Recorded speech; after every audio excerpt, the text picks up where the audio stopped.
now taking you inside the Indianapolis Motor Speedway Museum. Just take a look at this. Since the 1950s, the IMS Museum has been showcasing cars, exhibits, and some of the best experiences for race fans looking to find their place in the historic checkered flag, so to speak. So here with us now is the president of the IMS Museum, Joe Hale. Joe, good morning. Great to be here. Great to have you. Great to be here. You know, every day is the month of May at the museum. Every day. Okay, I understand. Absolutely. So you're open every day of the year, not just race week, right? Except for Thanksgiving and Christmas, That's you guys are open. What's the highlight there at the museum? What keeps people coming? I think people are blown away when they come in now. Before you walked in and you basically saw the entire museum. Now there's a storyline, there's a path to follow. You start with Gasoline Alley, you see the history, the evolution of design, the evolution of technology.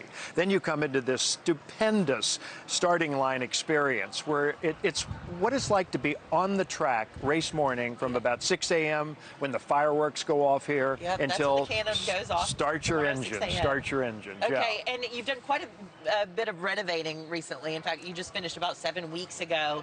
And what was the directive you got from the big boss? Well, Roger Penske said, who's our landlord, you know, we're totally separate from IMS, okay? A separate 501c3, but he said, I'd like you to double the size of the building, but you can't go out and you can't go up. So that was a challenge. That was a challenge.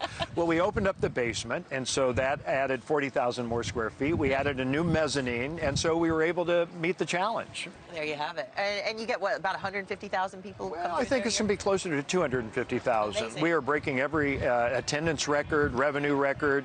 People are just blown away by what they see when they come in. And the race as a whole this year breaking records as well. The first time the grandstand sold out since 2016, 350,000 people. The museum is sold out today. Yeah. Now, we do have some walk-up tickets available, and I encourage everybody to come, but it was so nice to see us sold out as well as the race. Yeah. You know, there's been a lot of chatter. Would President Donald Trump be attending this race? He was at the Daytona 500. He was at the Super Bowl. The White House has thrown some cold water on that and said, nope, he's not gonna be coming. But, you know, the man does like surprises. So what do you think that would mean to the fans to be able to see him I think it would mean that the fans would need to show up about 3 hours earlier than they typically would. I think there would be a lot of security involved, absolutely. And for people who are not race fans, paint the picture. Why do people want to come to the Indianapolis 500 as opposed to some of the other races? You know, it's so iconic. If you go anywhere in the world, literally anywhere in the world, and you mentioned Indianapolis, it's because of the Indianapolis 500.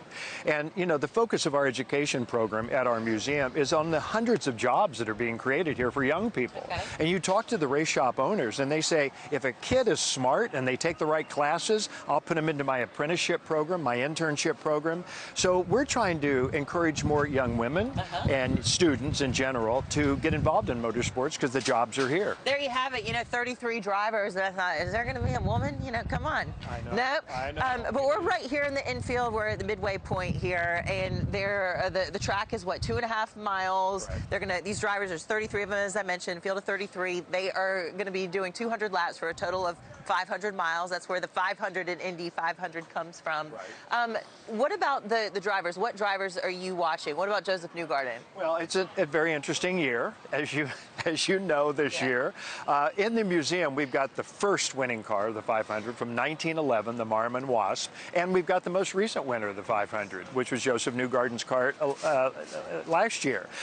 You know, Elio Castroneves is part of the four four-time winners, and we have an exhibition on the four-time winners in the museum. I told him yesterday, I said, you know something, you could really mess us up if you win a 5th time, because we're going to have to redo that entire exhibition.